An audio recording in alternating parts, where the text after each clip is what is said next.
Tom lay stretched out on the living room rug, a contented look on his face. The sun streamed in through the window, highlighting the dust motes dancing in the air.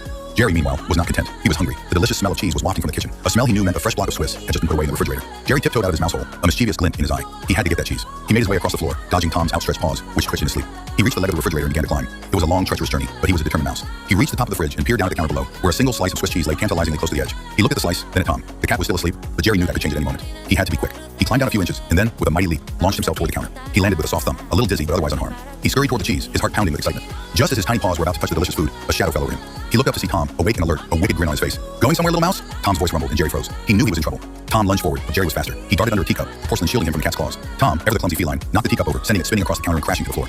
The noise was deafening. It was a chaotic mess, but Jerry had escaped. He ran toward the open window, the fresh air calling to him. He was so close to freedom, but Tom was right behind him. The cat's long tail swished back and forth as he chased the mouse. His eyes narrowed with determination. Jerry jumped onto the windowsill and looked down at the ground below. It was a long drop, but he had no choice. Just as he was about to jump, he saw a clothesline. He grabbed onto it and slid down, zipping past the bewildered cat. He landed safely on the grass below, and then ran back into the house through a different window, surprising Tom. Jerry ran straight for the cheese, grabbed the entire slice, and darted back to his hole, leaving Tom with nothing but a frustrated glare. Jerry sat in his mouse hole, nibbling on his cheese. He had won the day. He had outsmarted the cat, and now he had a delicious reward to show for it. He heard a frustrated meow from the living room and smiled. He knew the chase would begin again tomorrow,